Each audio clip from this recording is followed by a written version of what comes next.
Alright, shalom, shalom. First and foremost, we'd like to give all the honor and praise and glory unto Yahweh, Ba'ashem, Yahushai, Ba'ashem Rakakwadash. double honors to the elders and apostles of Great Millstone who rule well. Peace and salutations to the elect scattered abroad. This is the Gms Plaintables camp located in Delaware. Here to prophesy here with another week to prophesy the downfall of this wicked kingdom. Alright. And hey man, it's a lot going on right now, man. Multiple crises all around the world in different levels. So can we start with Luke 21:9? Gone. So it says Luke 21. It says at 9. But when you should hear of wars, But when you should hear of wars and commotions, be not terrified. For these things must first come to pass, but the end is not by and by. Yeah. So we're at the beginning of sorrows, right? And it's not just a war going on in the Middle East. It's multiple things happening, right? And we're going to continue to read, but what? We got pestilences, famines, right? Earthquakes all around, right? We got the economy getting worse and worse by the day, right? Can we read that again? It says Luke 21:9. But when you should hear of wars and rumors, But when you should hear of wars and commotions, be not terrified, for these things must first come to pass, but the end is not by and by. Yeah, and people think that everything is all good, or everything is kind of gonna be a little bit better with the war because there was a so-called ceasefire agreement, which we know that I believe it was Thursday. Trump still hit Iran with airstrikes, calling it a love tap or whatever he called it. This is why you can't trust in the devil, right? The scriptures go into not to trust thine enemy, not to be ignorant of Satan's devices. So you cannot negotiate with this devil. You can't come to an agreement without him somehow trying to get the one up on you. You see? Keep reading. It says Luke 21:10. Then said he unto them, nation shall rise against nation, and kingdom against kingdom. Keep going. It says, and great earthquakes shall be in diverse places. And great earthquakes shall be in diverse places. People act like these prophecies aren't happening, man. There's an uptick in earthquakes all around, man. You see? But people don't keep watching this. They think just because, we have the internet and we're able to see news around the world that, it's just normal. It's just normal. No, it's an uptick. Things are getting worse and worse by the days go by, man. Keep going. It says, and great earthquakes shall be in diverse places, and famines and pestilences. And famines and pestilences. What's going on right now? People are going online complaining, saying that they can't afford anything, man. Beef prices is rising. Gas prices is rising. People ain't able to feed their families like they used to, right? You got these different airlines shutting down, man. Spirit Airlines. With Spirit Airlines, that was the more affordable option too. So with Spirit Airlines being closed, and these other airlines are feeling the effects of this too. These other airlines are struggling, right? Travel prices, flight prices are rising everywhere, man. And with that being said, the mirth is ceasing. You're not able to travel to Las Vegas and have a good time. Travel, women like to travel to Jamaica and DR and these other different Caribbean islands and things like that. That's all gonna be through a past thing, a thing of the past. So we're coming into a time where everything is gonna be a survival of the fittest, man, right? The scriptures go into the storehouses shall be empty. So it don't matter if you're in the city, it don't matter if you're in a rural area, it don't matter where you are throughout the US, right? Or really even the world, right? Because the Strait of Hormuz, it's not just affecting America, which is affecting America greatly, but it's also affecting the world, right? Because the Strait of Hormuz is responsible for about 20 to 30% of the world's energy, right? Just that part, and that war is affecting everything. You see? Read. Yeah. Ultimately, there's a lot of Jake basically saying, oh, what does Iran have to do with me? What does that have to do with me? Hey, ultimately, it's gonna have to do with the food on your plate at the end of the day. Yeah, your job. Yeah, because we know, of course, the gas prices have been going up, and you got some Jake, they didn't even know why the gas prices are up. That's how asleep they are. Right. Hey, we could probably get some article on that. I read an article. It was called "Americans Are Happy with Trump's Economy of Choice." That was how it was worded. Trump's economy of choice. So these devils, this is what these devils are planning to do. These devils know that them continuing this war with Iran is affecting the American people. Now, the smart thing to do would be to pull back because they're seeing the effects of this war, but this is actually playing into their agenda. You see? And we can get Isaiah 31, we can come back to it, but we can get Isaiah 31 because this is, the Americans being affected like this. This is a result of them trusting in this system. Voted for Trump, voted for Harris, feeling like this place isn't their rest, right? This is the result of that. Shalom. Shalom. All right, but go ahead and read. Gone. So it says Isaiah 31.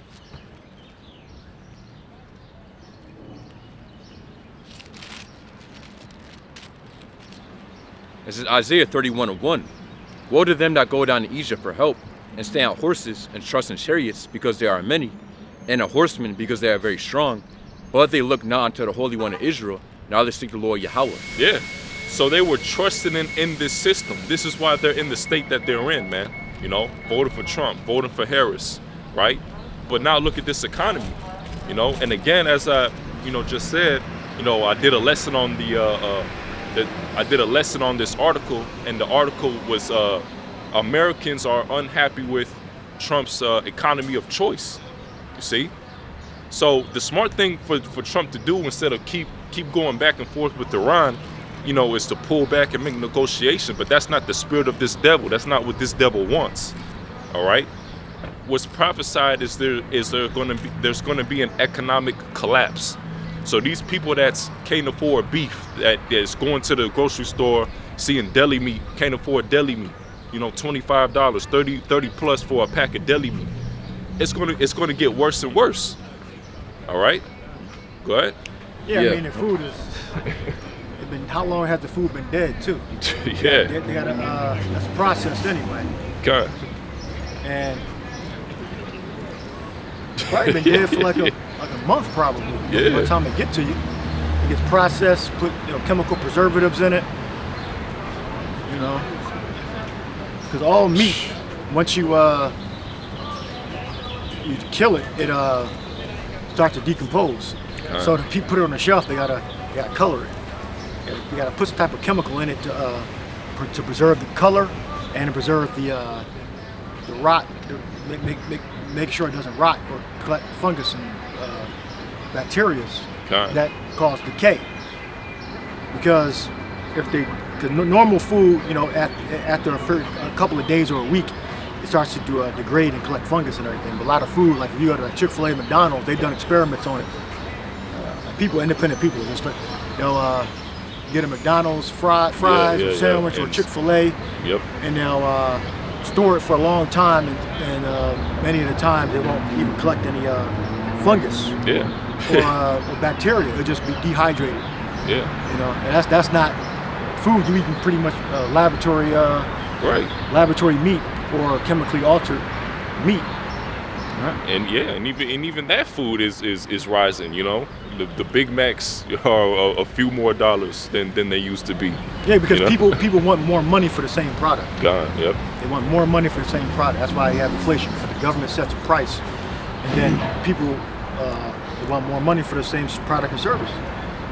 So inflation is man-made. Right. Based upon people, businesses, and the government wanting more money for the same product and service, and supply and demand. So those things together create makes it so it takes more of the same dollars to get the same good or service. Yeah.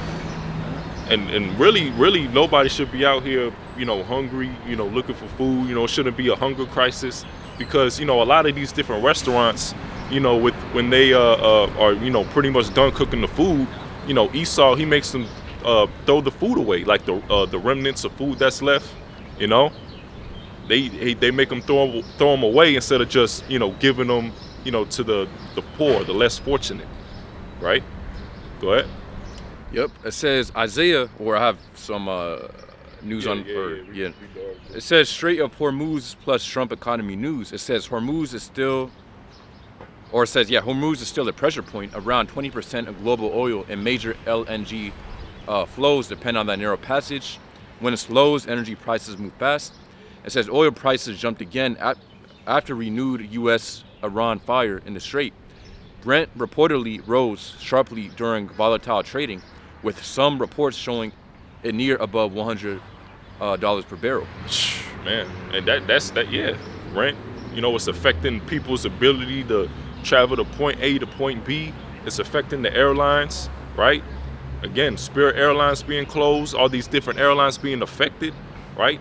Travel prices going up, so the mirth of this place is completely ceasing, right? People don't even talk about it, but tomorrow is Mother's Day. Nobody's worried about Mother's Day, man. People can't afford to buy Mother's Day gifts and shit like that, man. So the mirth of this place is completely ceasing. People are mourning, coming online, complaining. They're driving and they're what the government's doing, the bankers, business owners, what they're doing is they're taking the wealth out of your pocket and transferring it to them. So they're using the same amount of dollars it costs for the same product. They want more dollars for it. So basically it's transfer of wealth. They taking all your money. They're going to make you poor. They're going to squeeze you to a position where you're going to offer a solution, which we believe that's going to be the microchip. Right. Be a solution to a lot of the financial issues. But they just transfer wealth. This is a game. Like rich people don't. This is a game that like prices going up. Like they set the prices. The government and the business owners the big business owners set the prices. They want more dollars for the same product and services. Right? Yeah, God. And that's what's going to happen, right? Because they're going to completely do away with the middle class. It's going to be the poor, and then you're going to have the elite rich. And for you to be able to come back into society, buy and sell, eat, right? For you to be able to have these different conveniences, you're going to have to be ushered in to the new system. That's what they want. That's the ultimate goal that they have, right? Go ahead. It says Trump's economic problem, his strategy needs military pressure without creating a long oil shock. If Hormuz stays disrupted, it hits gas prices, shipping, inflation, airlines, trucking, groceries, and consumer confidence. Everything. Trucking. What is trucking? Trucking is responsible for taking your goods from point A to point B. That's what these trucks do. From food, right, to steel manufacturing. All these different things that trucking hauls. The trucks ain't gonna be able to move. All right. Yeah, these massive ships that are transporting these goods. Yeah. They're not gonna be able to move either. Yeah. What about when these ships, when these last ships, stop coming, from the over there from the Middle East and such, things. 57% reduction. 57% reduction in production of Gulf oil. Less than half of the production is down. So if the production is down, then they believe they want more money for the same product. So they want more money for the same product. That's buying and selling. Yeah. That's how business owners think. Even though they don't have to change the price, this is ancient. This is not something new. So they want more money for the same product. God. They want either more gold, more silver, more salt, more animals for finished goods. Or in this raw petroleum. 57% down. Pre-April. Pre-April, it was that's whatever production they were at. After April, it dropped 57%. It probably was gradual. Okay. It didn't start out 57%. Reduction in production, but it decreased by 57%. Yeah. So, I mean, are they making more money? You gotta look at it. You gotta look more into it. Yeah. I'm gonna put our sales down see. Sales down. Production and sales can be different. Yep. Let's see, it depends on whether you're asking about regional output from the Persian Gulf or brand region. I'm talking about sales of Gulf oil.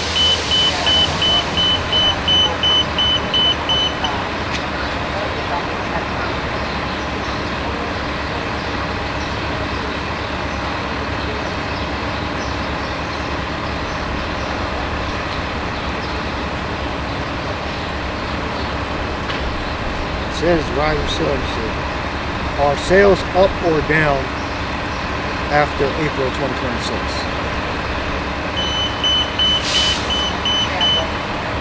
I'm trying to give you a different answer.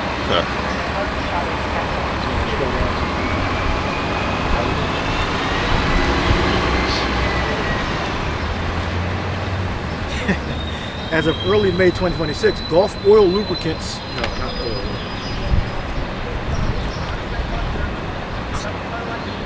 Petroleum, not finished products.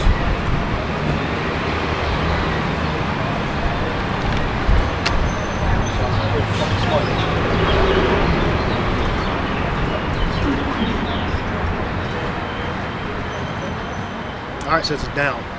As of May 2026, and this is the aggregate of information collected from this computer software, it says as of May 2026, sales of petroleum crude from Persian Gulf are significantly down. While global demand remains high, the physical ability to export crude in the region has collapsed. I'll look into more information. Got it. All right, you got more on that article? Yeah, it says the global impact is already visible it says China's April energy imports dropped hard because Middle East shipments were disrupted, showing the choke point is no longer just a military issue. It is hitting real trade flows.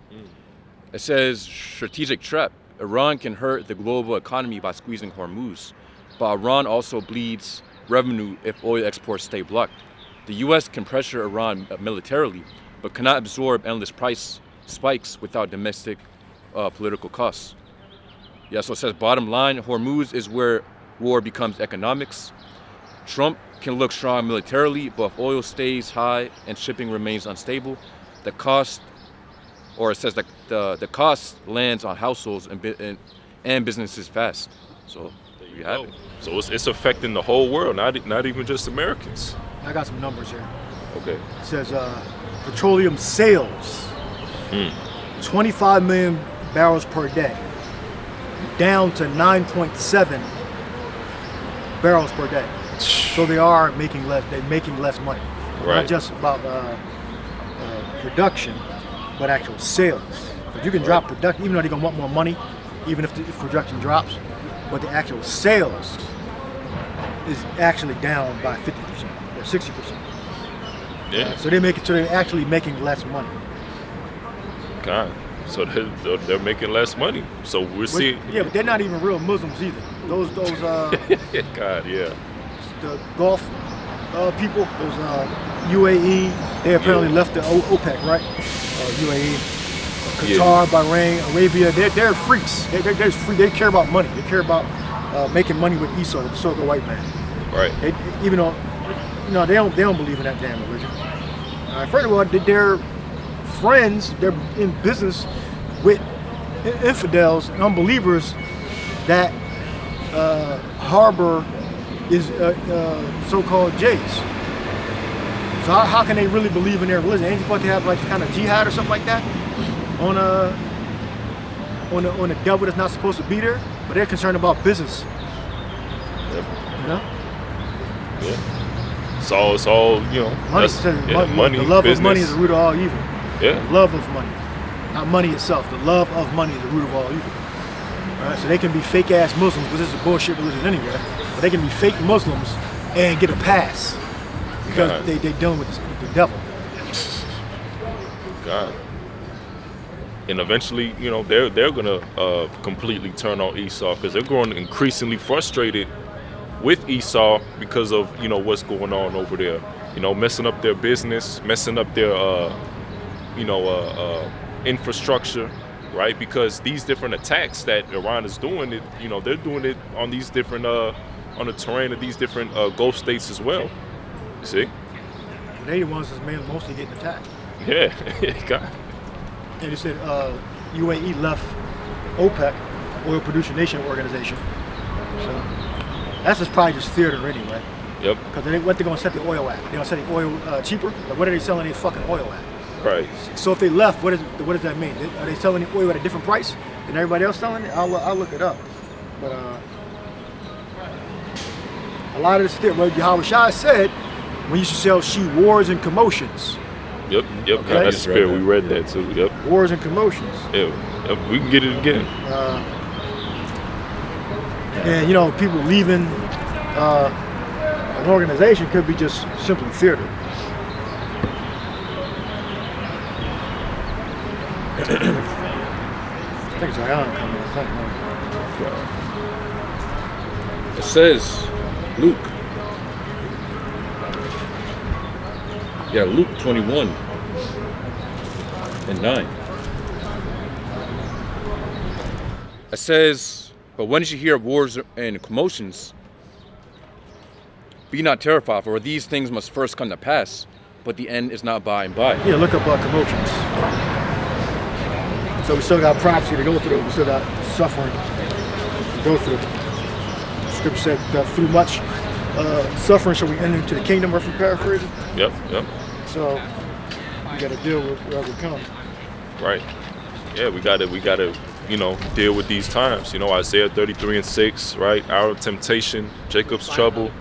These are things that, you know, the elect is going to have to go through, right? To prove that, everybody has to go through, right? But you know, the main point, right? The elect has to be tried in that situation as well, because you got, you know, Christians thinking that it's not going to be a time of tribulation. It's just going to be a rapture, and then everybody else is, you know, just going to be catching hell. No, you know, it's going to be a time where, hey, everybody during that time, it's going to be known who's with Yahweh Shem Yahweh Shai and who's not. And the Lord is only dealing with an elect remnant. See? Go ahead. So it says the Greek word for commotions is akatasia. Instability. So for commotions, instability, a state of disorder. It says disturbance, confusion. There you go. That's disturbance, all of that. Disorder, confusion, you know. Esau, you know, violating the ceasefire, saying it's still in effect. You know, it's the devil. Yeah, what it says about the rust in Apocrypha, Ecclesiasticus, is rust, see it together, his rust has not been altogether wiped away. Yeah, I mean, again, the nations know that. It's just they just living out the example. All right, those are the scriptures coming to life, consistently showing you. With the tribe of Gad and Reuben, Issachar, these things have already been proven. Yep. Rust represents his sin, his lies and deception. Yeah. They had a term called Indian giver. All right, and that was Esau, you know, given to the tribe of Gad, and breaking his promises. Yeah. Right? Which was stupid to even believe it as anyway. You know, but that was the destiny, that was the manifest destiny Esau talks about. Right. It was to take Gad down. Gad could not exist in America, so-called America, New Babylon, New Canaan, all right, and Esau together. One had to overtake the other. It tells you about, give me the prophecy in Genesis 49. Give me that right now. All right. So Gad had to be taken down. Gad had to be slaughtered, put out, so Esau could rise.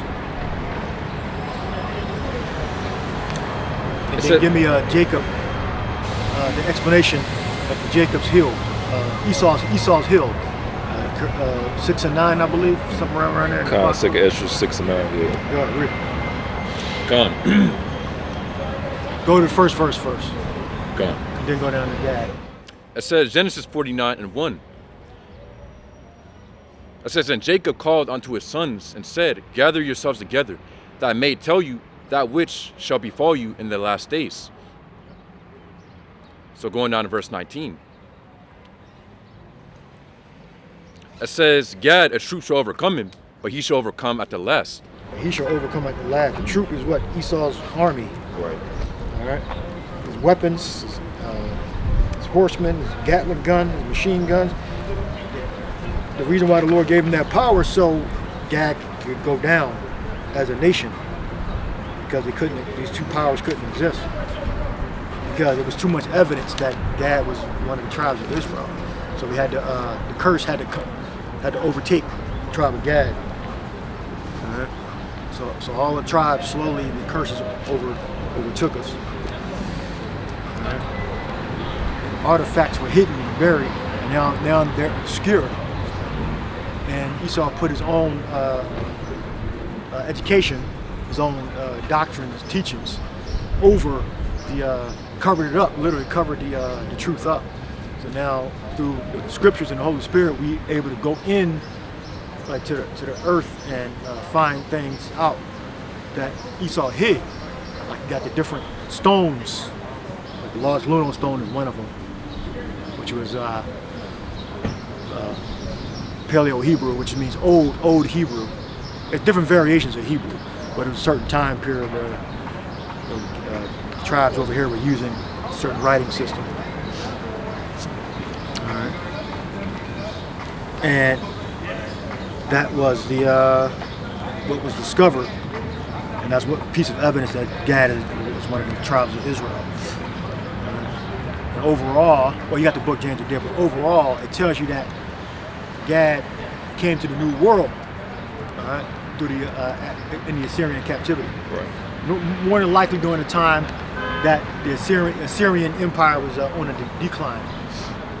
All right, and we'll figure out the mystery. Whether Yahushua going to give us the mystery, but the Assyrian Empire was on a decline, and the Northern Kingdom escaped. It was a great escape. It tells you they went through the Euphrates River, and they escaped. More than likely went south and went around Africa. Probably stopped along different routes in Africa. Well, they would have to stop. I don't think you could take their journey, a direct journey to the New World. So they stopped in Africa, and like West Africa, where you had other tribes of Israel at, or other known posts of heathen nations, and they refueled and they went across the Atlantic. Yep.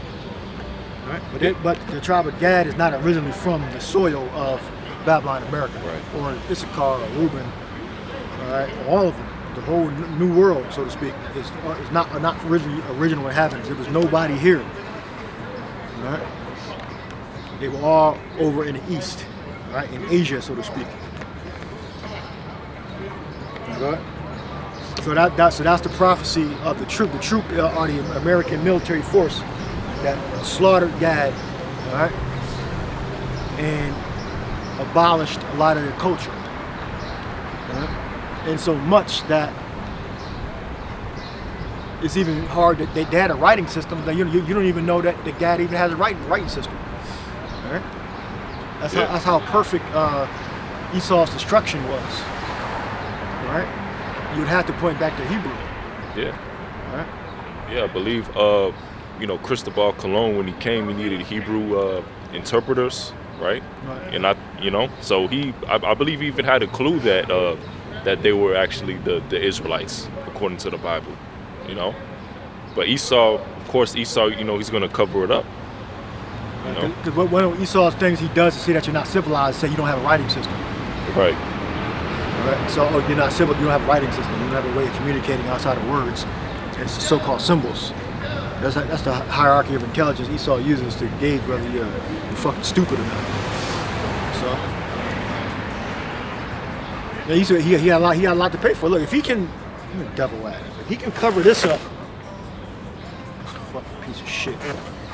If he can make the world thinks this is the Messiah, he can cover up whether you had a writing system or not. He can totally get rid of it, or break it up so much it's in pieces. You don't know what it means, right? If he can make you think that this motherfucker is the Messiah, he can cover up whether you had a writing system or not. For hundreds of years, oppression, totally destroying artifacts, hoarding information, putting them in secret vaults.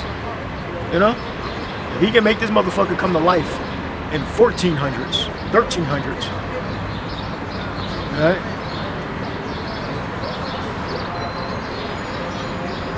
He can do the same thing with your culture. All right.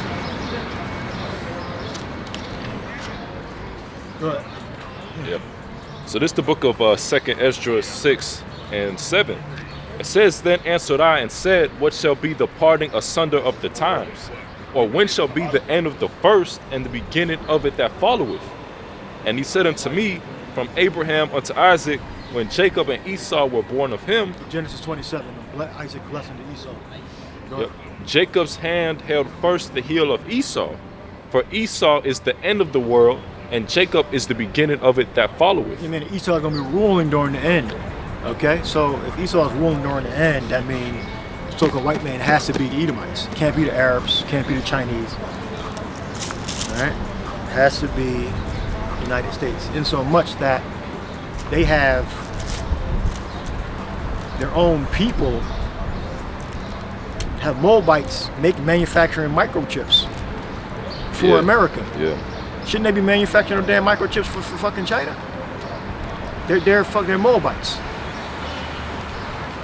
All that AI stuff come out of that TSMC company. You remember the company I'm talking about? Is that in Taiwan, I believe? Yeah, Taiwan. Yeah, TSMC. They should be fueling AI for China. Why the fuck are they fueling AI for Western countries? Because Moab is not ruling the world. Esau, Edom is running the world. So we know that Esau has to be 100%, absolutely. There's no doubt that there's only one group of people on the earth that runs the world. Yep. Esau does it through the technology, through the waters, through cyberspace, through the air. That's how Esau runs the world, and through doctrine. But It says Genesis 27 and 38. It says, And Esau said unto his father, Hast thou but one blessing, my father? Bless me, even me also, O my father. And Esau lifted up his voice and wept. And Isaac his father answered and said unto him, Behold, thy dwelling shall be the fatness of the earth, and the dew of heaven from above. And by thy sword shalt thou live. thy dwelling shall be the fatness of the earth. Well, in fact, give me Jacob's blessing first. Gone.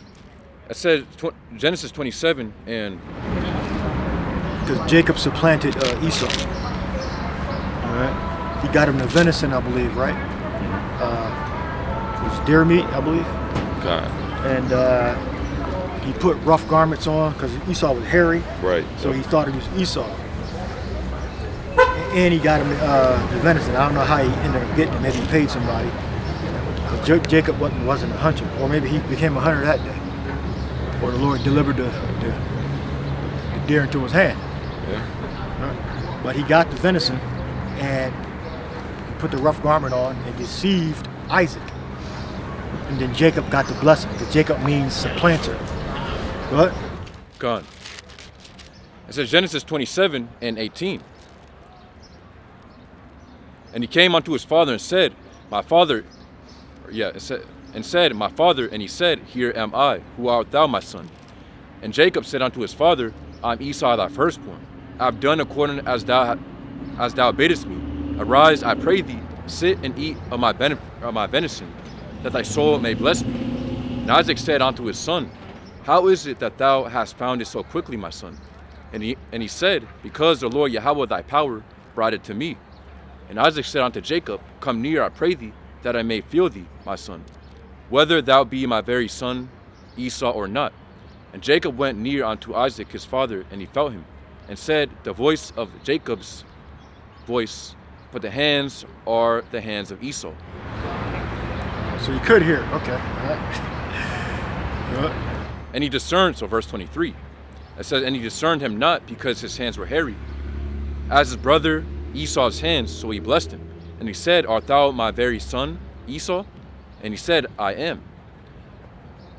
And he said, Bring it near to me, and I will eat of my son's venison, that my soul may bless thee. And he brought it near to him, and he did eat. And he brought him wine, and he drank. And his father Isaac said unto him, Come near now, and kiss me, my son. And he came near and kissed him, and he smelled the smell of his raiment, and he blessed him, and said, See, the smell of my son is as the smell of a field, which the Lord Yahweh hath blessed. Therefore the Most High give thee the dew of heaven, and the fatness of the earth, and plenty of corn and wine. Let people serve thee, and nations bow down to thee.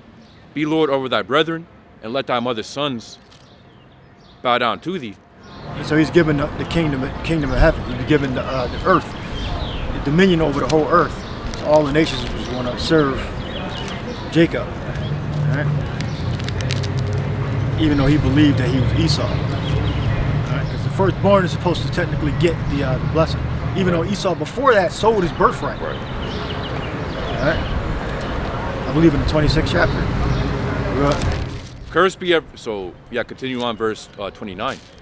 It says, Cursed be everyone that curseth thee, and blessed be he that blesseth thee. Verse 30. And it came to pass, as soon as Isaac had made an end of blessing Jacob, and Jacob was yet scarce gone out from the presence of Isaac his father, that Esau his brother came in from his hunting. Yeah, so that's how you know that they were really spiritual. All right, without any written text, Isaac was highly spiritual. To make that's a huge claim to say to someone.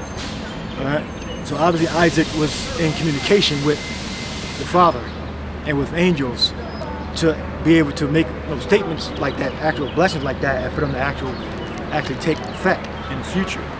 So that was a highly spiritual moment that Isaac.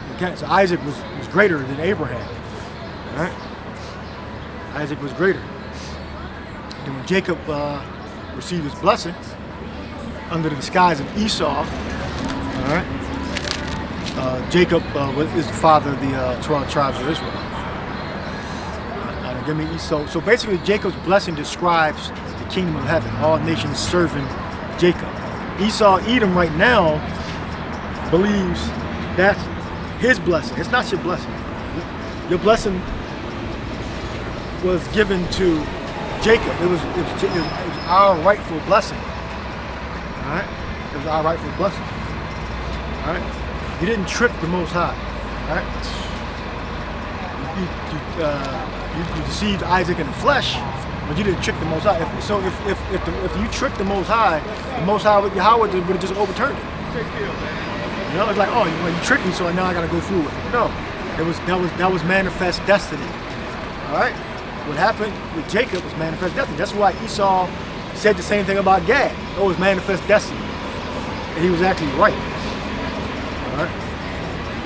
We have more, what Scripture said, we have a spiritual body and a natural body. Corinthians 15th chapter. We existed before the flesh. And the kingdom is going to come. You're just not going to just kill us forever. And we're not going to rise up with a body that can't be destroyed. Okay? Soon we're going to get bodies that cannot suffer hurt or damage. Alright? We're going to get the power of Elijah. Give me the multiplying the oil. Find that, I believe that was Elisha. Oil multiply. Those things I talked about in the previous video, those things are going to happen again. Because if we don't have sufficient, and all the food is poison anyway. Alright? We dead food have been dead for months. Food coloring, dyes, the air is bad, the soil is bad. All right. For production, we got to use manure. You know, for fruits that grow, you know, without any predators. You know, like nature doesn't really need manure, but for fruit production, I believe to yield more, you need some type of fertilizer to yield for higher yields. This is like a science to it. But you technically don't have to use like manure, but I believe for like higher yield increases, the minerals that are in manure help the food either grow faster or more abundance. It's a science to it. But the earth is cursed. Yeah, when we were in the garden, you think they were putting fucking manure in the damn ground? I don't believe so.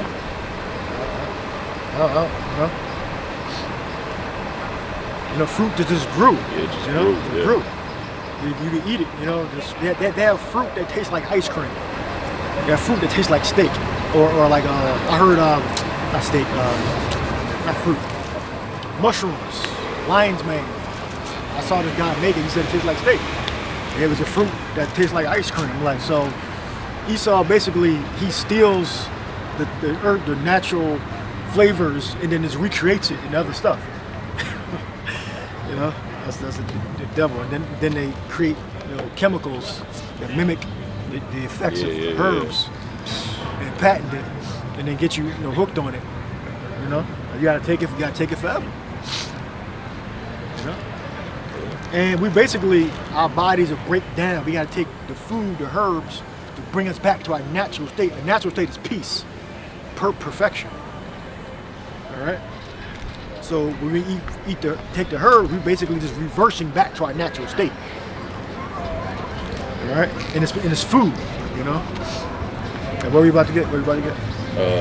Multiply oil. Multiply the oil. Yeah, the oil multiply. This is one of the most impactful precepts to me that I've ever read. All right. This story, was it Elisha or Elijah? Was it Elisha? Elisha, yeah. Elisha did more works than Elijah. Well, that's written about anyway. Elisha he got some mighty works. He was plowing 12 yoke of oxen, I believe, and he became a prophet under Elijah immediately. You know, and again, highly spiritual people. Highly spiritual. How you know you're telling the truth? These guys don't have the Spirit. You don't have the Holy Spirit. How you know I'm telling which camp to follow? You don't have the Holy Spirit. You got to ask for the Holy Spirit before you talk about what camp to follow. You putting the cart before the horse. You need to ask for the Holy Spirit. Right? You don't go with some purple people. They say the name of the Lord is Christ. You guys are crazy, effing crazy. Then you got another group saying that the West Africans are not Israelites. Like, you guys are insane. Yeah. Samoans are what, Naphtali, you know? Yeah, then you got Fiji. Gosh. Yeah, bringing other nations into the fold.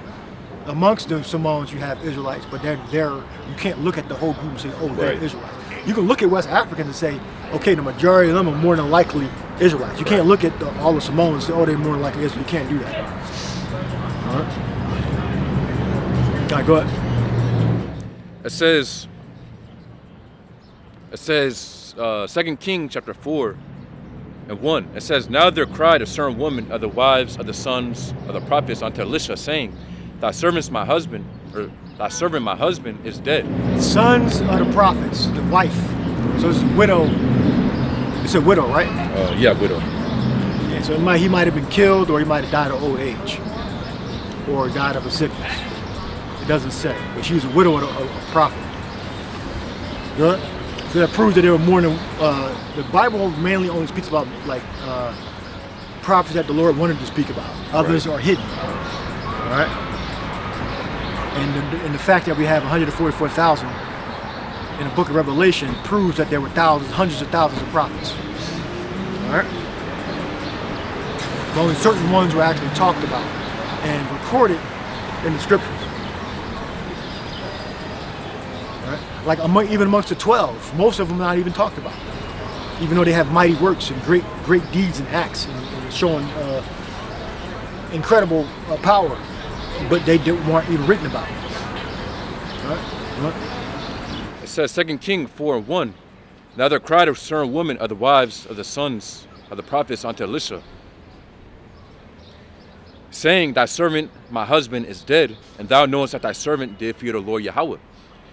And the creditor... Well, we're getting our time right now. We're going to get our time. So we weren't written about Yahweh back then. We're going to get talked about, written about, and recorded now. Yeah. Yeah, they're physically they're gonna record us. Yahweh Shai Ratazah doing those mighty acts. Yeah, because even the scriptures say it. It's not even going to be really talked about how we were delivered out of Egypt, but out of Babylon. Because that's going to be a way greater deliverance. Yep. Escape from Babylon. What? It says, and the creditor is come to take unto him my 2 sons to be bondmen. Yep, business owner. All right. He wants to lend it out. She lend it out. It doesn't say what she borrowed, right? It doesn't say what she borrowed. But the creditors come. They don't say, I believe, say what she borrows. But she ends up, the oil gets multiplied, and she sells the oil for money. Yeah. I'm sure at an inflated price too. Or maybe she knew it, maybe not say sure. She might have sold it at price.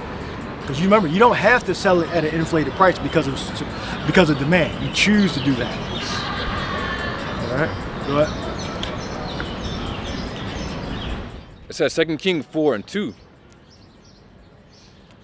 And Elisha said unto her, What shall I do for thee? Tell me, what hast thou in the house? And she said, Thine handmaid hath not anything in the house save a pot of oil.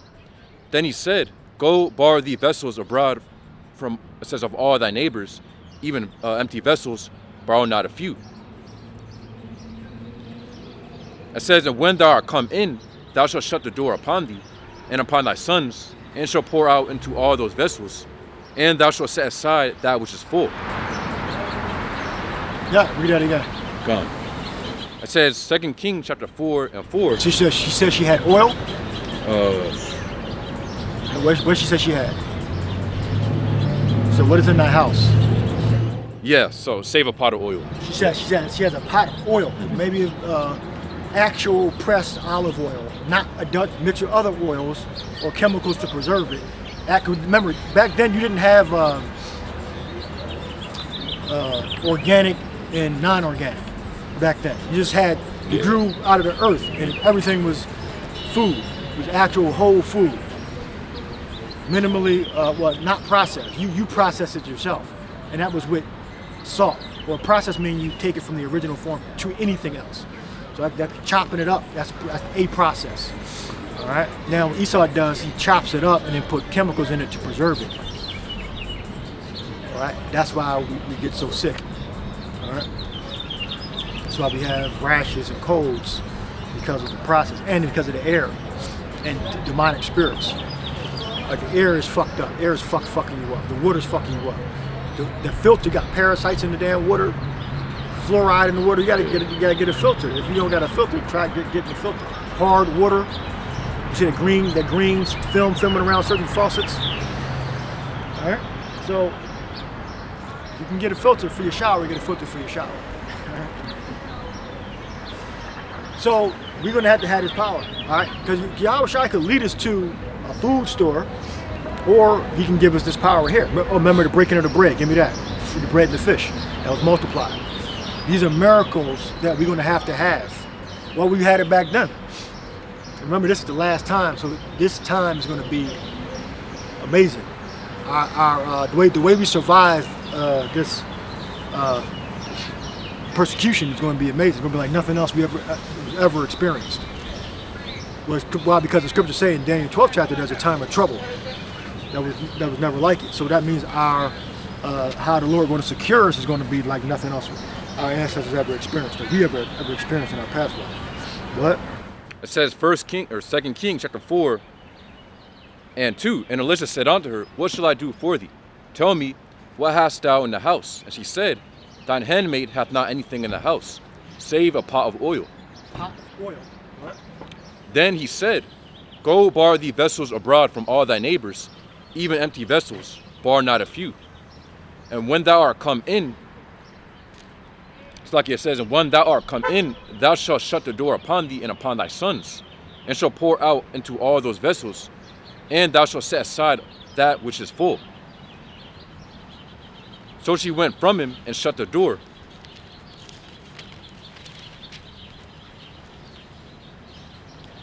Or yeah, well, it's like it says, so she went from him and shut the door. upon her and upon her sons, who brought out, or says, who brought the vessels to her, and she poured out. And it came to pass, when the vessels were full, that she said unto her son, Bring me yet a vessel. And he said unto her, There is not a vessel more. And the oil stayed. And the oil stayed. So that was an infinite supply of oil out of one container. All right. Go ahead. Then she came and told the man of God, and he said, Go sell the oil, and pay thy debt, and live thou and thy children of the rest. All right, so that's known as the oil multiplied. All right, so that oil didn't fail until the Lord wanted it to fail. But that was an example of spiritual power, that the oil never failed. That was an infinite supply, infinite well of oil out of one container. And one container made many. We probably could have made 50 or 60 containers. All right, that was a miracle.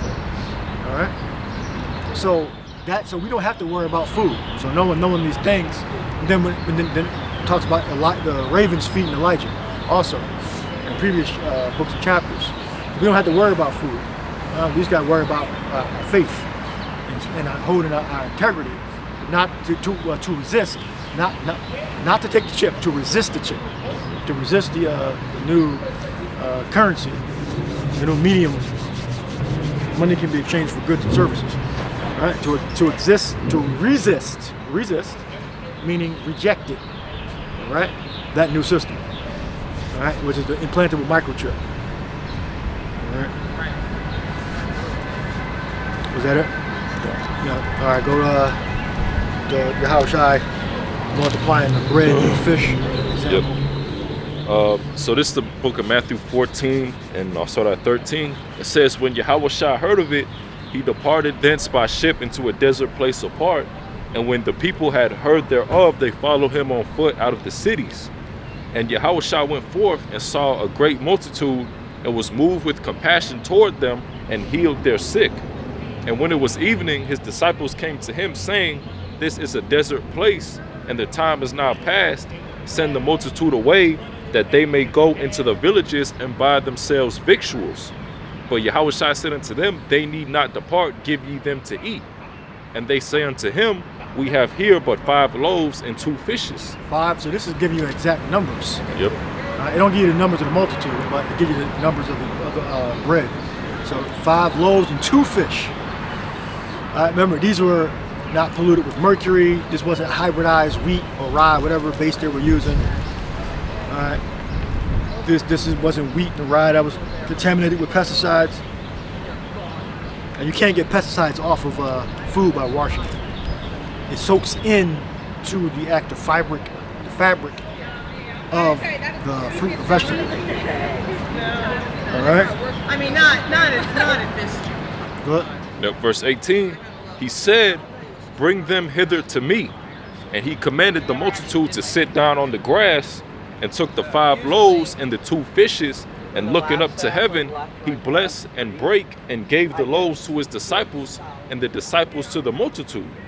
And they did all eat and were filled, and they took up of the fragments that remained 12 baskets full. So fabrics that remained were 12 baskets full. So it was probably a couple of 100 people, or it could have been 1,000 people.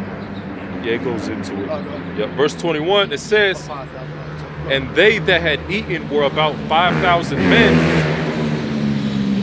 And they that had eaten were about 5,000 men, beside women and children. So that was a lot. 5 loaves and 2 fishes. Non-hybridized, non-GMO, wheat or rye, whatever they were using. All right. Whatever basic was, and it multiplied. So that, again, that's a notable miracle. All right. The hour of temptation. You saw Edom. His plan is to put the populations in a situation of stress, pressure from above, pressure from below, so that we have to depend on the government for food, for slop. For as seen in the Matrix, they showed, but the paste they were eating on the ship, it was like a paste, and he said how it had all the vitamins and minerals in it. those synthetic vitamins, meaning that you combine chemicals together that mimic the abilities of the different vitamins. All right, or synthetic vitamins. All right. Yahweh Shai said, give me through Ezekiel 4 and 3, that 4th chapter. Eat the bread defiled among the Gentiles. I think is that 3? 4th chapter. Okay, let's see. And like 10 or something like that. 4. Start from like a few verses out. Basically, he told Ezekiel to eat shit. All right. And then that coming from man. All right. So he said, I've never ate anything that cometh defiled from man. He said, take man's dung, take cow's dung for man's dung. So switch it around. Don't do man's feces, do animal feces. Thus, not eat the church bread defiled among the Gentiles. All right. So the food that we eat is polluted, and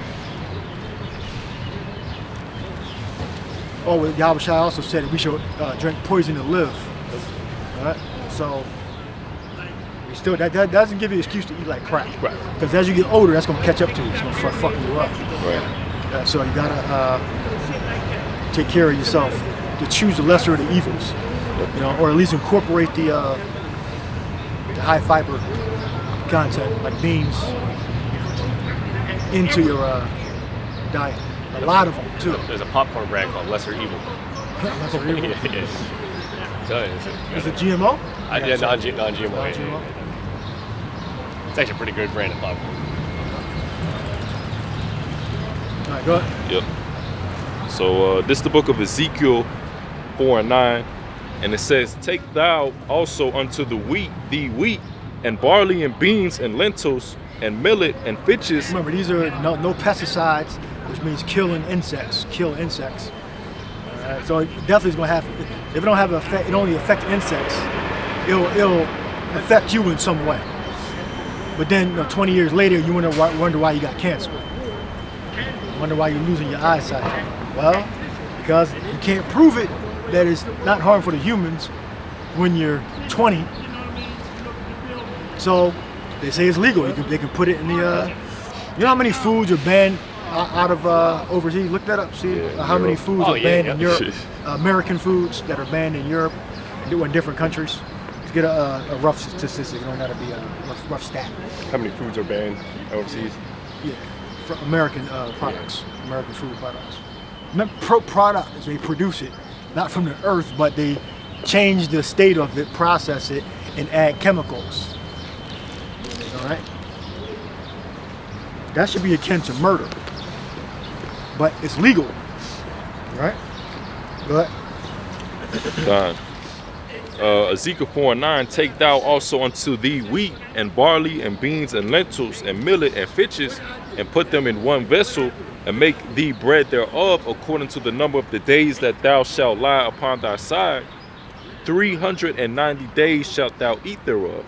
And thy meat which thou shalt eat shall be by weight, 20 shekels a day.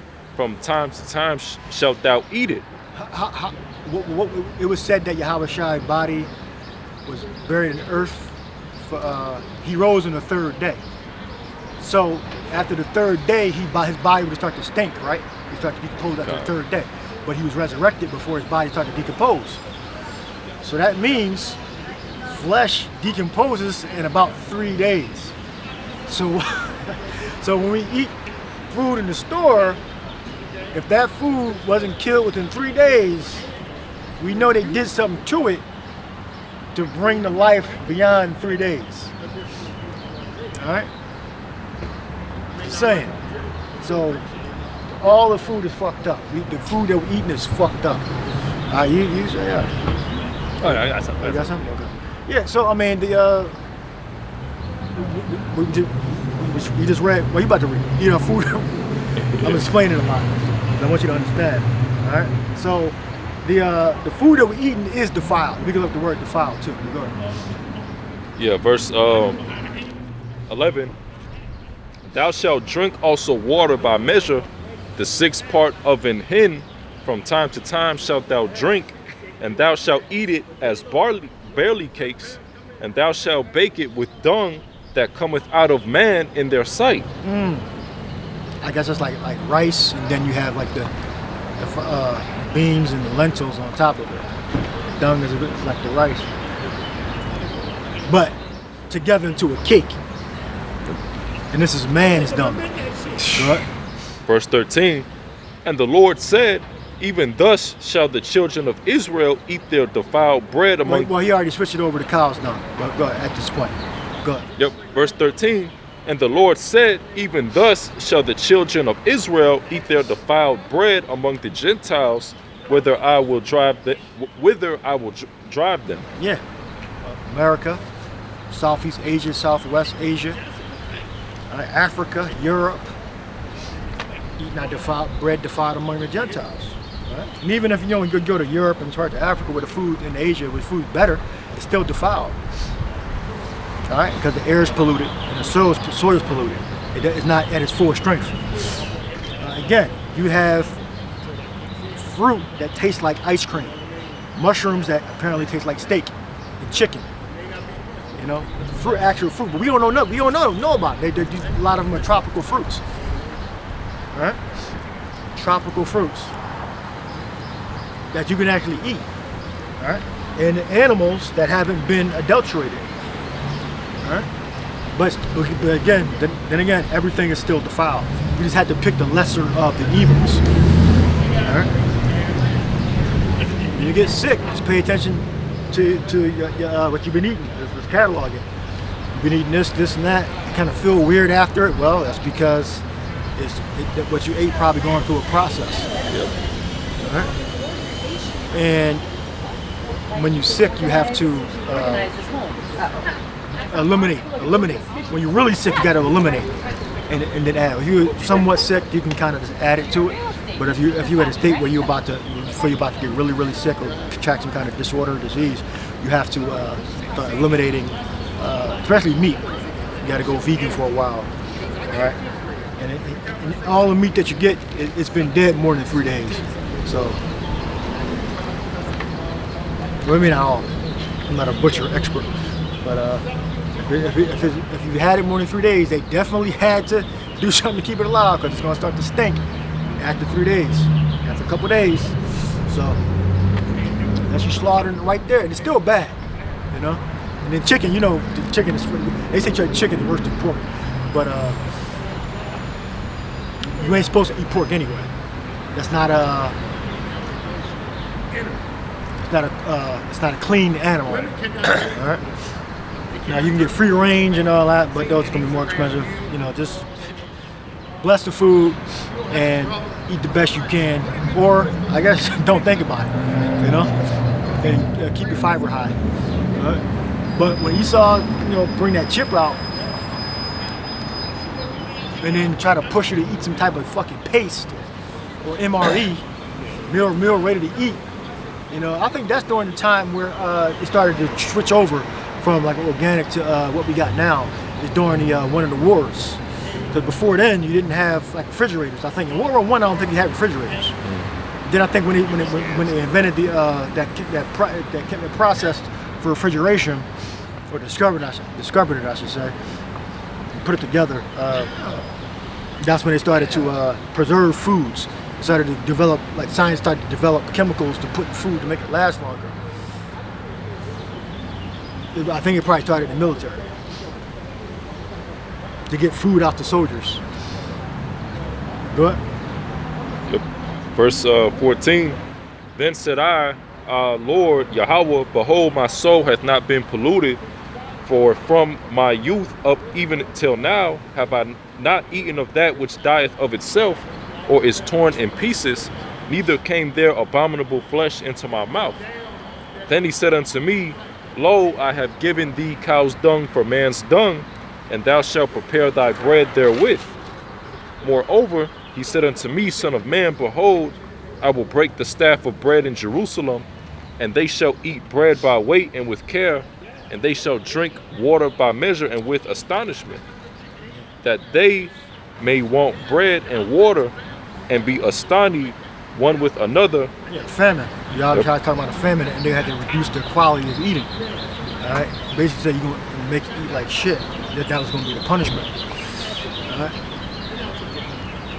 And why? Because what the farms got co-opted by another nation. So that's the way to control the population is first to attack their food supply, right? Or bring in a famine.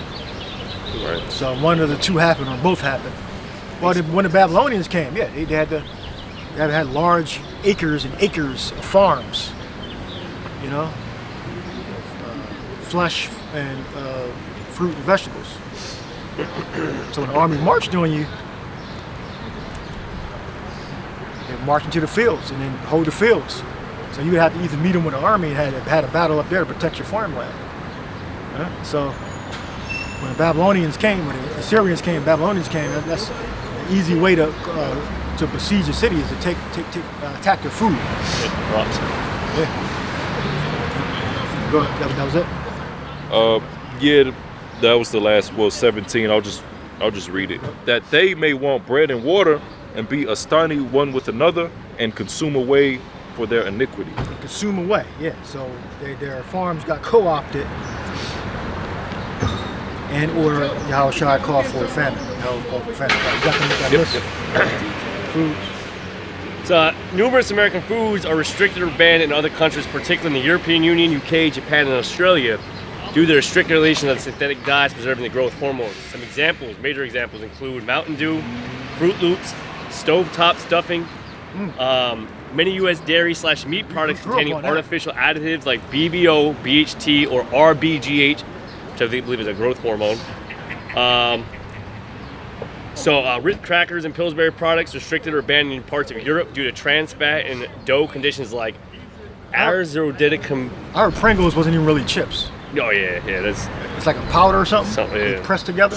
Somebody look that up. Fact check.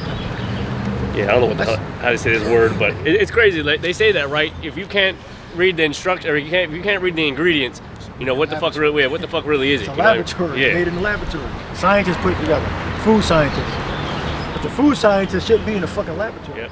U.S. meat and dairy, hormone-grown beef, pork treated with ractopamine, and milk containing RBGH or RBST, which is synthetic growth hormone, are banned in the EU and Canada. Skittles and M&Ms because of the dyes, like yellow 5, yellow 6, red 40, are linked to hyperactivity and allergies.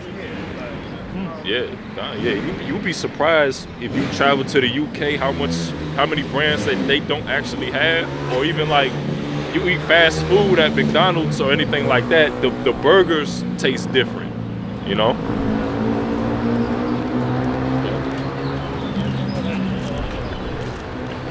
Man, yeah. So those foods are killing you. God, yep.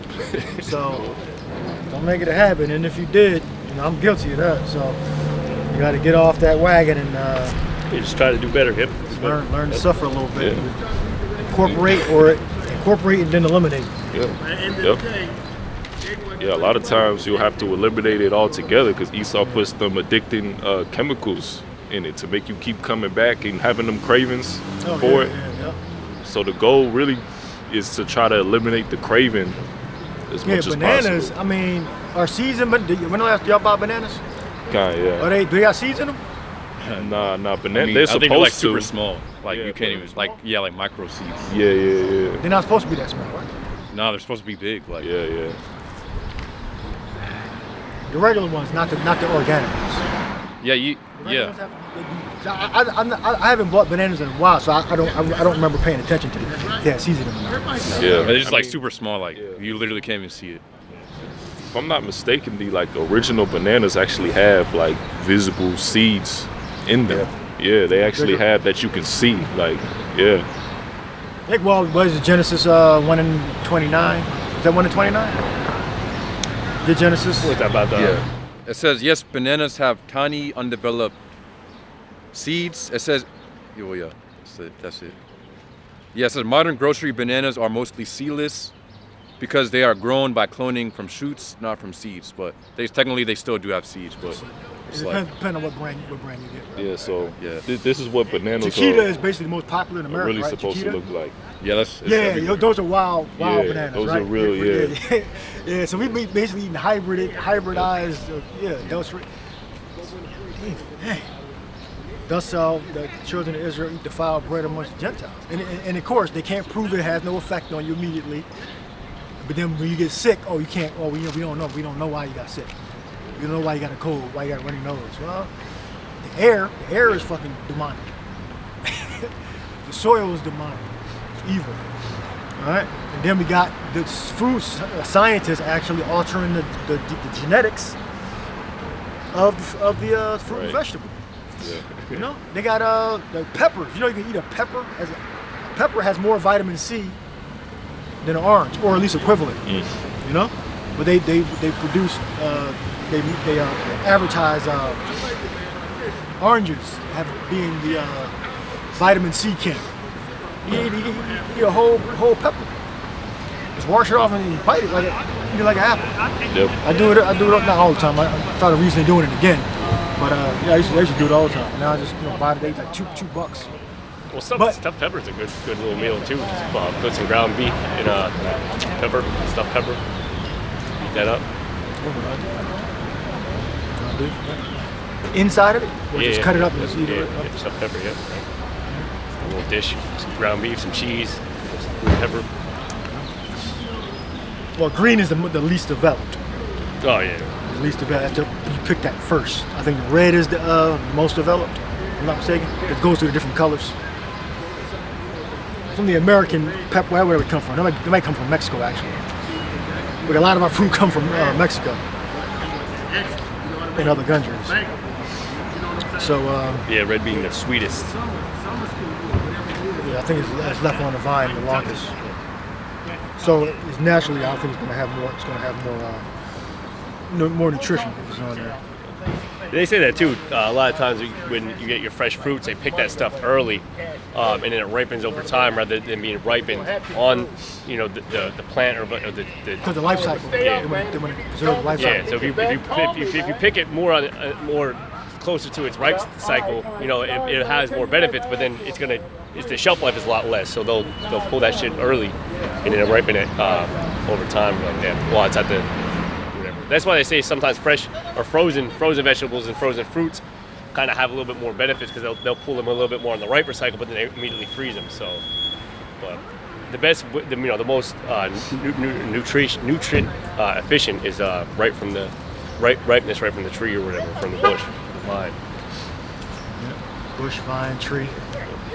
But again, we live in these demonic times, so we gotta use certain techniques to survive. Yeah. So sometimes you can get it, sometimes you can't. Go ahead.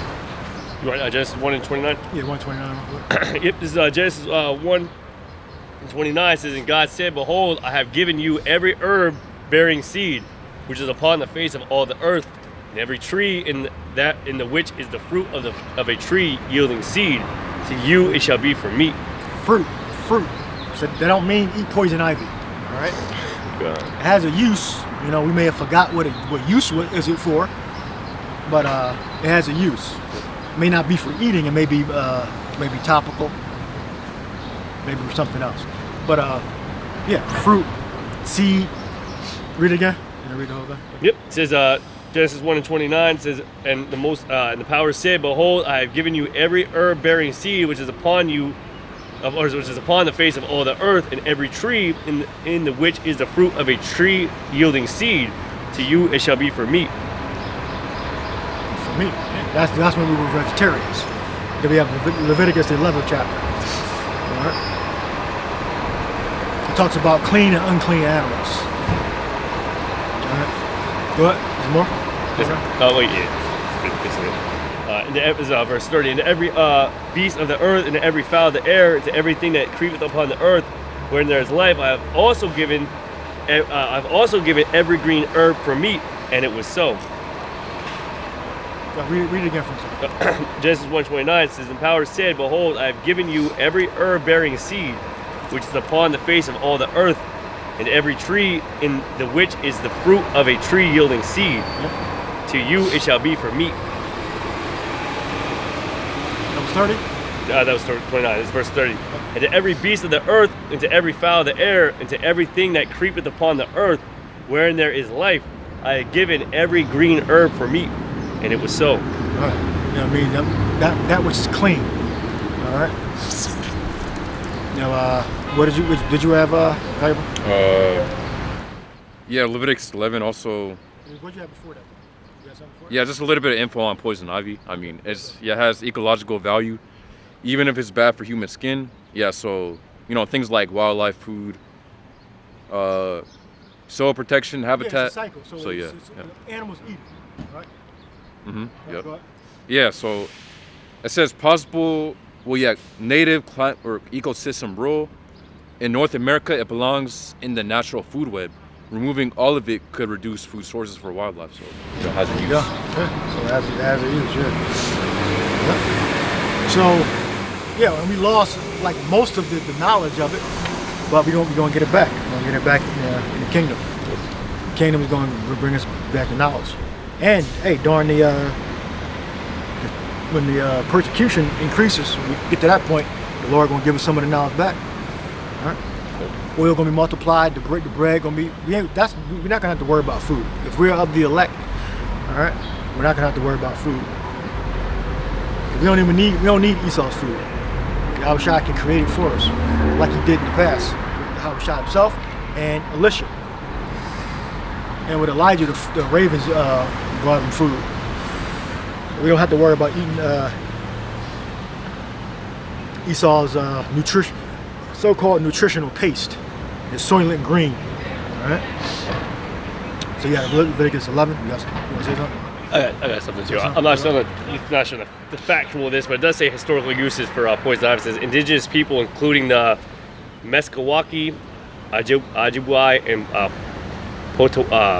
Potawatomi, reportedly use parts of the plant, such as for creating poultices, despite its irritating sap. Which poultices is like a topical for inflammation.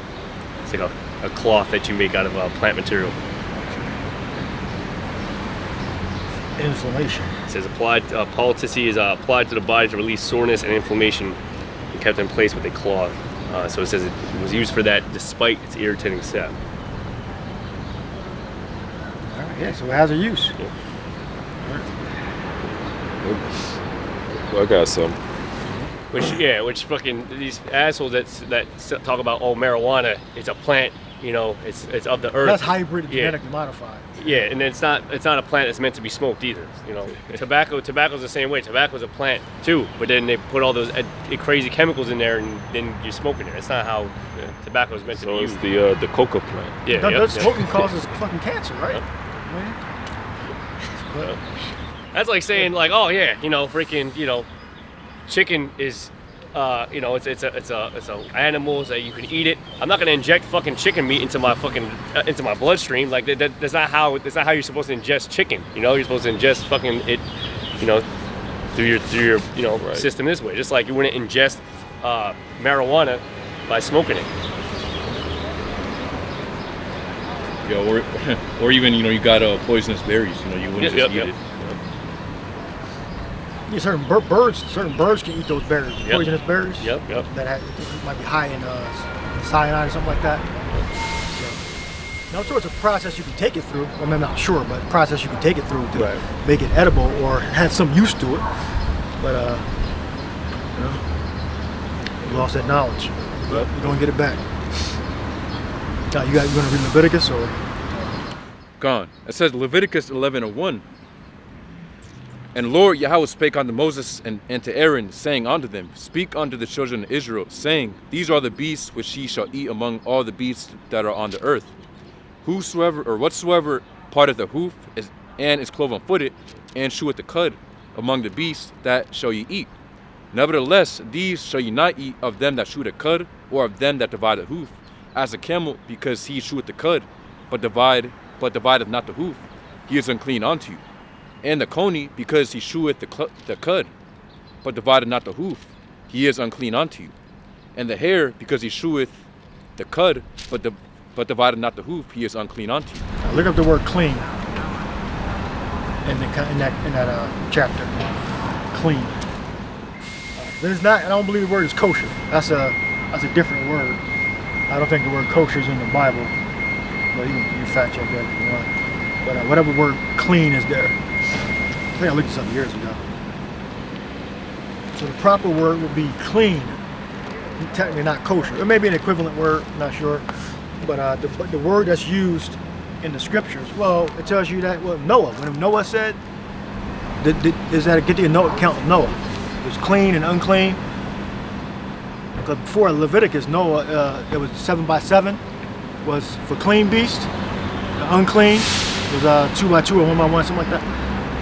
So get that those facts and compare the words too.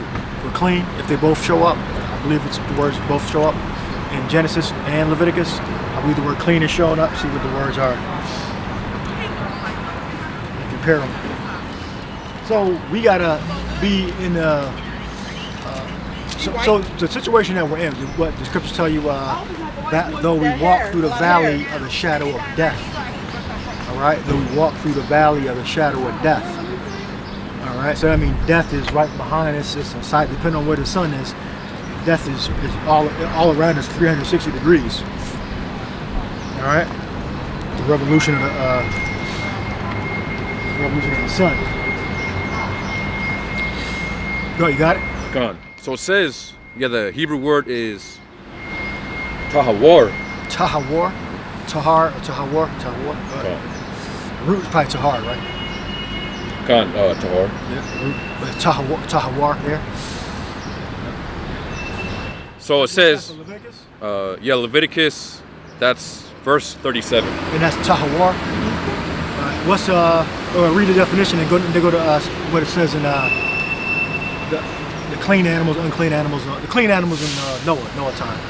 Gone. Might be the same word. It says tahawar, so meaning pure. It also says, in a physical, chemical, ceremonial, or moral sense. So pure. It also says fair. Oh yeah, and another good definition, it says, clear, unmixed, unalloyed.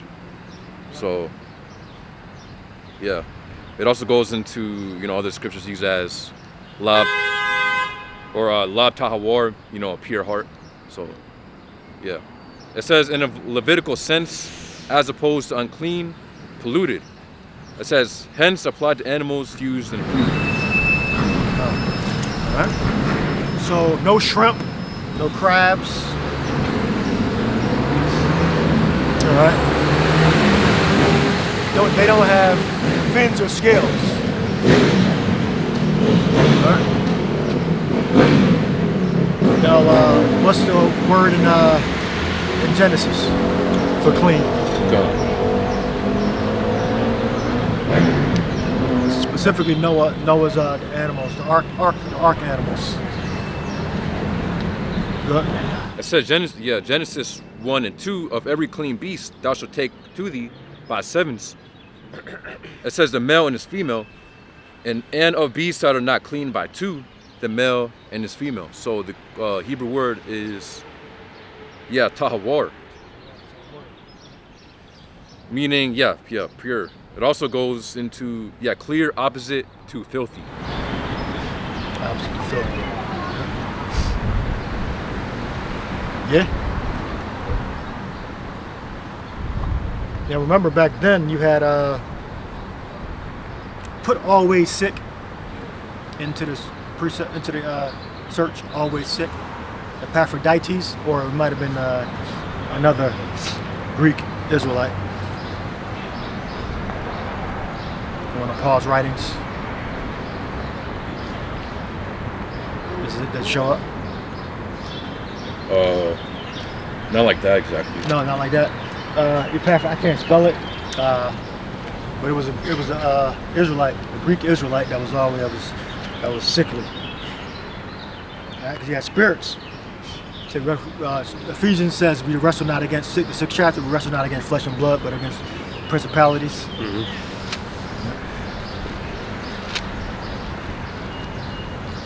You can put in convert name that starts with an E in the New Testament. Had a Greek-speaking Christian. You said Epaphroditus, right? Epaphroditus, yeah. Is that him? He was sick. Yeah, I mean, let me just get it real quick. I don't know if that was actually him, but I know he was one of the brothers, Greek-speaking Israelites that came back to the faith, that reverted back to the faith.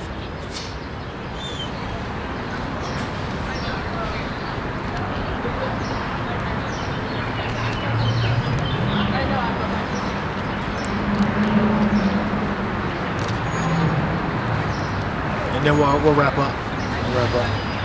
Well, we got 21 minutes.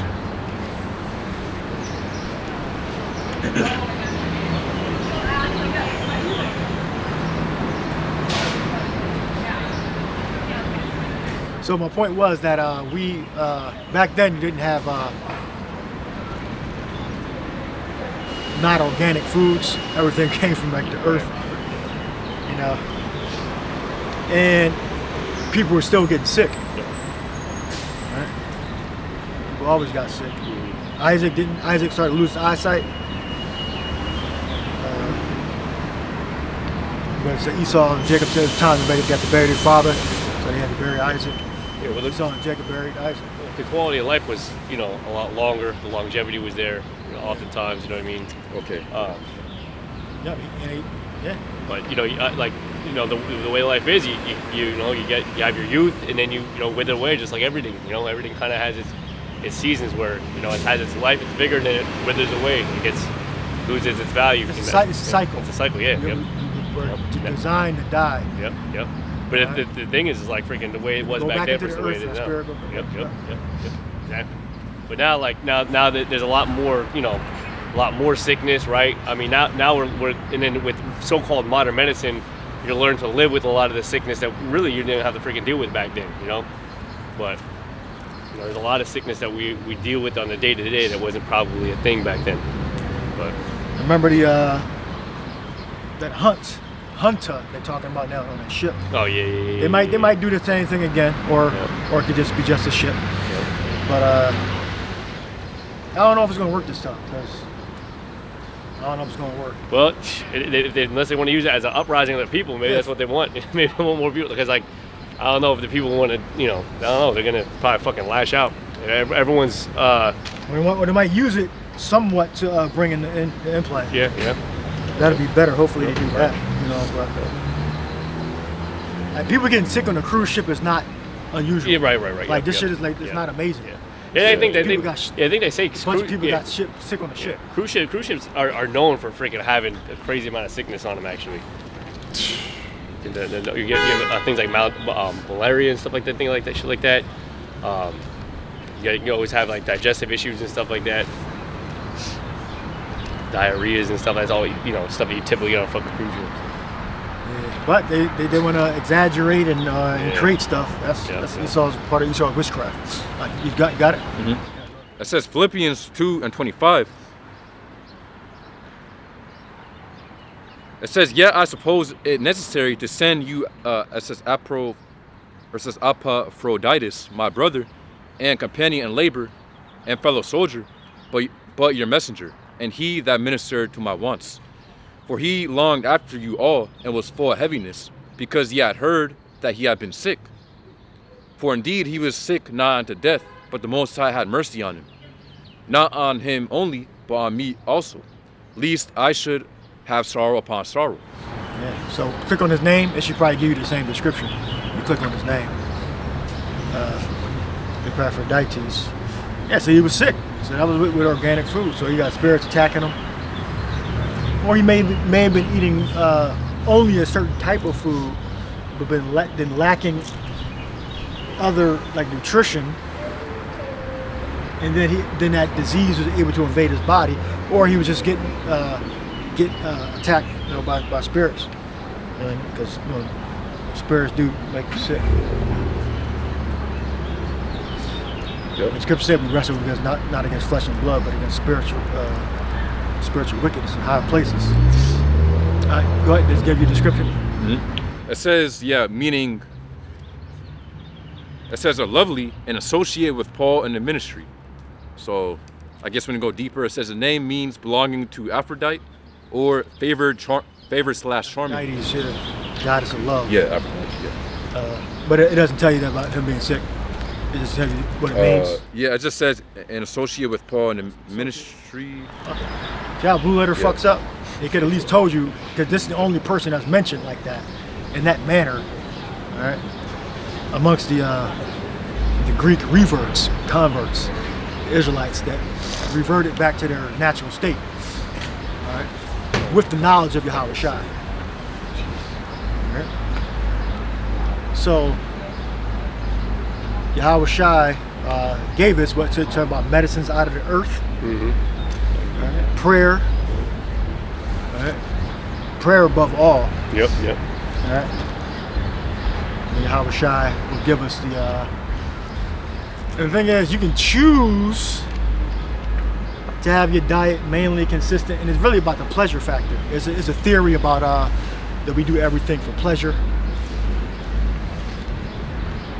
I think Siegfried and Freud came up with this theory. Everything that men do is for pleasure or some type of woman or something like that. So whenever you're making choices, it's about pleasure or running from pleasure or running from pain, going toward pleasure. And when you make those choices, choose life. Okay, choose life. Especially, still doing that shit. 70%, they say 70% of American diets is like basically highly processed foods. Yeah. So you gotta start thinking about that. And when that sister catch up to you, you gotta like go to the tube. The tube can help you if you ignorant. It's gotta start before you eliminate, incorporate, because that's more sustainable. All right, before you eliminate, incorporate in large amounts. All right. Drinking juice, it's like 10% damn juice. It's fucking sugar. You're drinking sugar water. You drinking orange juice. You just it's chasing the pleasure. That's what it's about. A lot of people don't like to admit that. It's basically pleasure. You want to feel that pleasure, right? And part of your ignorance is you can feel that same pleasure with drinking 100% natural stuff, 100% squeezed, or eating the fruit. Well, the thing is, it's like that dopamine, but that's why those chemicals, there's why there's chemicals in the foods and stuff like that, because it helps release that dopamine, easier or faster or more aggressively. Coconut water. That's why it becomes more addicting. That's why like sugar has that hit of dopamine and that hit of addiction. So it like the brother's saying, like that dopamine is that feel good response that gets released to your brain. So these chemicals that are in these foods help release that sooner or quicker, more abundant. Yeah, more abundantly. You always have dopamine. Yeah, You need that. We can't have that. We can't live without it. We need dopamine. Yeah, it's part of our chemicals in our body. Yeah. When you release it in a certain frequency and a certain amount, it becomes not good for your body. All right, and you start to develop addictions. Yep. Yeah. Dependency on it. Yep. Get withdrawals. All type of stuff. Yeah, cravings. You'll be craving some freaking nasty ass food. I'm like, oh man, I need to really go for that right now. All those salts, sugars, chemicals and all that in the foods and stuff. I got that. You are what you eat, so you gotta pay attention. All right, and they may try to roll out this more diseases and drug programs again. Don't fall for it this time, all right? Esau Edom, he has the drugs ready to go. You got the propaganda ready to go. So pay attention. It's fiber, nutrients. His devil's not dumb, yo. His devil's not his devil's many steps ahead with the stuff. Nothing's coming of a surprise to this damn devil. He's fucking these all these viruses that are outbreaking and all this stuff that's happening. This is not of no surprise to the damn devil. He's already been thought about this. He's already been planning this out. He already has what he wants to do and enact and what he's going to enact out. The devil is not dumb. It talks about that in the scriptures. You know. Thou art wiser than Daniel Yep. is one precept. That's in Ezekiel, right? Yep. He says when he practices it, you know, because the power's in his hand. You know, he thinks about these things. He meditates about these things. It's also scripture to talk about the devil as a roaring lion seeketh whom he may devour. There's a constant thing he's seeking after, to devour the people, mainly devour the majority of our people. But in doing so, he's willing to take, you know, all the nations out. Subjugate. Yeah, 'cause Esau, like we said earlier, he's ruling the world. Yep. Not Moab. 'Cause Yep. We looked at Esau's blessing, and it fits the description of the so-called white man. Yeah. Both in 2nd Ezra and in Genesis. Yep.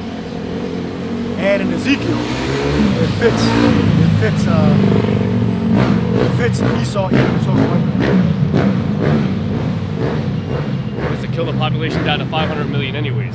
Oh yeah, that's what Guidestones. Georgia Guidestones. 500 million. 500 million, yeah. $500 million. Yep. Georgia Guidestones. Now somebody blew them up a couple years ago, remember? Oh yeah. They blew them up.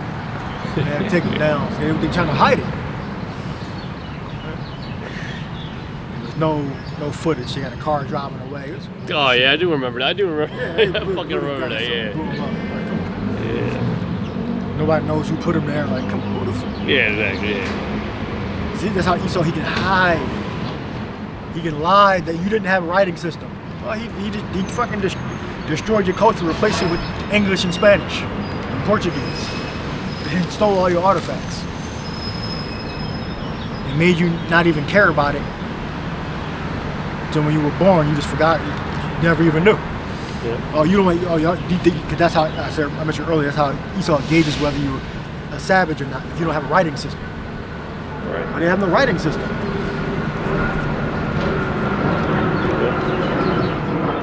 And even if you said it was like a work of art that just kind of erected itself there, the damn devil still believes that. You look at Bill Gates and everything that he does, and all these other top elites that are out there. They ain't doing nothing to to seek after the benefit of man. They're only looking out to seek the benefit of themselves and basically keep the population down. Yeah, like Rockefeller, he was an oil magnate, but then he got into pharmaceuticals, drugs. Mm-hmm. Oil. Same thing with the Gates guy, the MS-DOS thief. Yep. He got into medical stuff. Yep. He's a technology guy, right? And everything. So he's basically akin to J.G. Rockefeller, whatever his name is. He was an oil magnate, monopoly on oil. Then he got into medical stuff. All right, the MS-DOS thief. He got into medical stuff. All right, this is what these billionaires do. Yep. That's what these billionaires do because they control the system. They're the elite. They're the elite in Isaiah the 14th chapter. It talks about Lucifer. Mm-hmm. All right.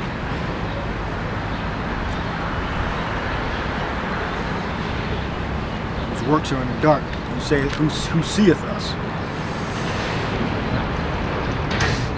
All right, last few precepts. Figure out what you got. That's it. It says Sirach 30 and 14. Better is a poor being sound and strong of constitution than a rich man that is afflicted in his body. The poor being a strong constitution. Mm-hmm. Look up constitution. Where you at? Sirach. Sirach. Looked it up in the Greek. Being poor but a strong constitution. Let's get the you got an AI that get the Greek fast.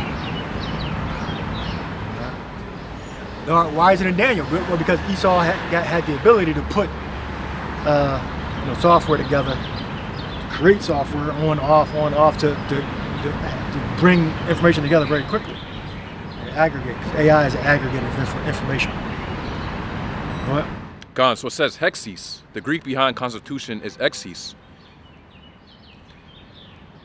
It says meaning, condition, habit of body, physical state, stable disposition, bodily constitution. It comes from the verb echo, meaning to have, to hold. So it says being small in body, or maybe referring to like possessions that you have, or your ego. It said the poor being small, have a small constitution. Instead of being proud, the brother's humble. All right. Go ahead. It says hexis, the condition. So it says hexis means something like the condition a person has or holds steadily within themselves. In this verse, it refers to strong bodily health, durable physical condition, stable vigor.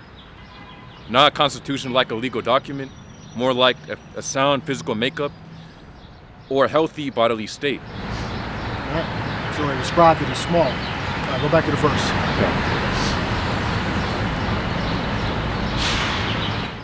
It says, Sirach 30 and 14, better is a poor being sound and strong in constitution than a rich man that is afflicted in his body. All right, use the word strong constitution.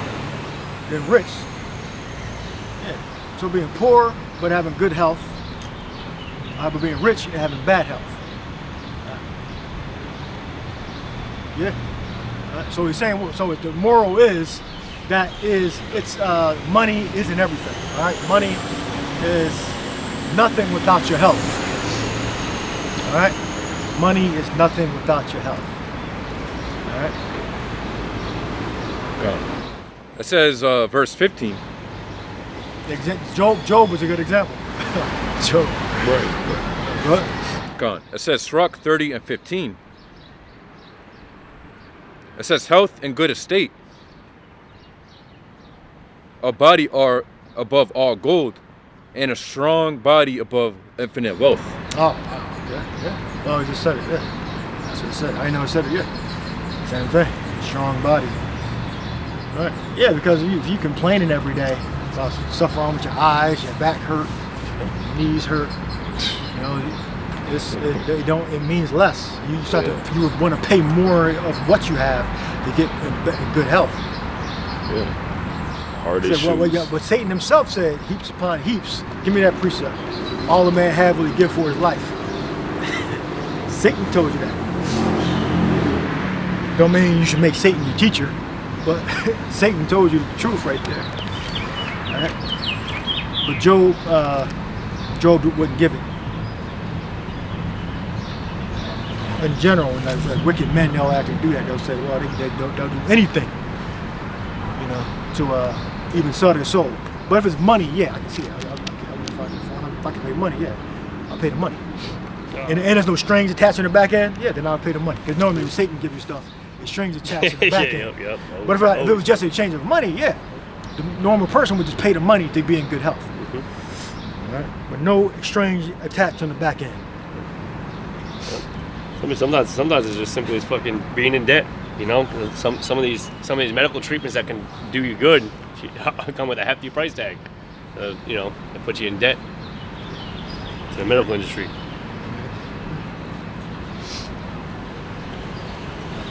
You got it? Gone. Joe? It's a little low too. Oh, go. Finish what you got. Yeah. It says Sirach 30 and 16. It says, there's no riches above a sound body, and no joy above the joy of the heart. It says death is better. Sound means a whole. Mm-hmm. Yep. Or yeah, it would be Greek there. What? It says death is better than a bitter life or a continual sickness. Right.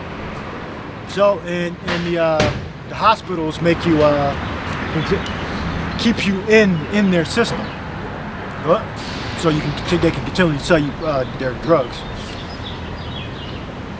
Right? When you take the herbs, it just reverts your body back to its natural state, which is peace, tranquility. That's your body's natural state. Go ahead. It says Sirach 30 and 18. Delicates poured upon a mouth shut up, or messes of meat is set upon a grave. Yeah, it says, what good doth the offering, or it says, what good doeth the offering unto an idol? For neither can it eat nor smell, so is he that is persecuted of the Lord. He seeth with his eyes and groaneth as a eunuch that embraceth aversion and sigheth. It says, give not over thy mind to heaviness, and afflict not thyself in thine own counsel. The gladness of the heart is the life of man, and the joyfulness of a man prolongeth his days. It says, love thine thine own soul, and comfort thy heart. Remove sorrow far from thee, for sorrow hath killed many, and there is no profit therein. Envy and wrath shorn the life, and carefulness bringeth age before the time. A cheerful and good heart will have a care of his meat and diet. So there you go. All right, next precept. So this is the book of Job 2 and 3.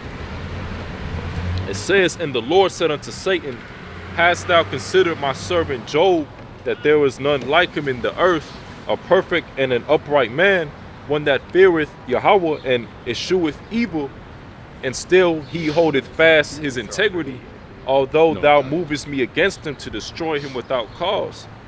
And Satan answered the Lord and said, skin for skin, yeah, all that a man hath will he give for his life. But put forth thine hand now, and touch his bone and his flesh, and he will curse thee to thy face. Which was not true. Job didn't curse the Most High at all. All right. But the first part was true. Yeah. When it comes to like exchanging money for your life, they would. Yeah. In general, yeah, a person would do that.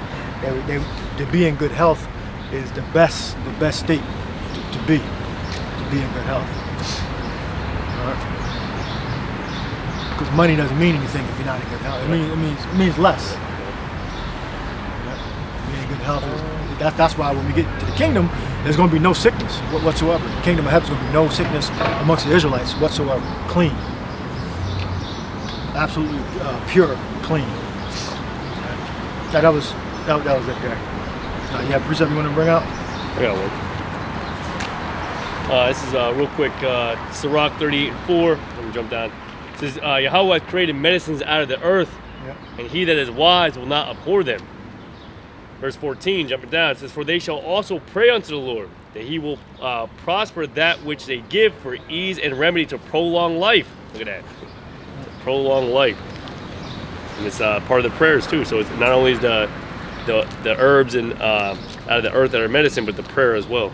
Anybody got $1 so you can get something to eat? I got no cash on me, sir. No way you can get something to eat? No, we don't. Yep.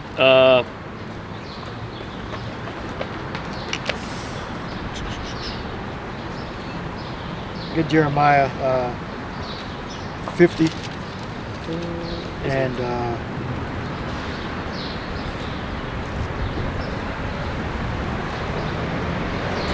6th verse. Oh, here we go. Actually, I'll read verse 9. Slugging. It says, Ecclesiastes or Sirach 38:9 says, my son, in thy sickness be not negligent, but pray unto Yahweh, and he will make thee whole. Leave off from sin, and order thine hands aright, and cleanse thy heart from all wickedness. There you go. Cleanse the heart from all wickedness. Yeah, because oftentimes, not always, but oftentimes you might be sick because of, maybe past wickedness, current wickedness, right? So, you got to cleanse yourself, prayer, don't add sin unto sin, right? Seek after righteousness, and, pray out to the Lord that he deliver you from the sickness or whatever you might be going through, as well as seek herbs. Sometimes you're sick for the sake of the Lord to heal you. You could have done nothing. Yeah, but or you've already paid for your sins, but this sickness is so the Lord can heal you. But the thing is, what's not going to happen is the Lord's not going to heal you if if you start being wicked, in your sickness. You know what I mean? And that's what a lot of people oftentimes do. That when they're down bad, they seek out options that are the fastest way out. And it could be an option of wickedness. That's why the RFID CHIP is going to be so, how can you say? It's going to be so sought after amongst the people, because they're probably going to be in a down state, and it's going to be something that is of a good substance, of a good thing to have. Who knows? I also got another precept too. You could bring it. Jeremiah. Jeremiah 50:6. My people have been lost sheep. Their shepherds have caused them to go astray. They have turned them away on the mountains. They have gone from mountain to hill. They have forgotten their resting place. Yeah, that's different gods, different religions. right? The children of Israel, our ancestors, and us. Right? And we came back to the Father and to Yahweh Shai, through Yahweh Shai. So that's an example of the children of Israel being the lost sheep. When the scriptures speak about the lost sheep, it's referring to the children of Israel, not referring to everybody on earth. It's referring to the Israelites scattered throughout the world. All right? In the doctrines, which is the teachings of the different nations' religions. All right? And as evangelists, prophets, we're to preach, and if they are of the elect, they're going to come back to the fold. All right, did you found what you got?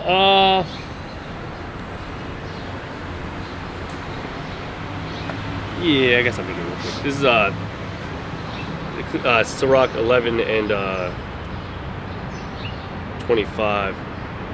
This is because it said something you said earlier about, you know, when you're sick, you know, you just want to get, you know, healthy again. The Sirach 11:25 says, "In the day of prosperity, there is a forgetfulness of affliction. In the day of affliction, there's no more remembrance of prosperity."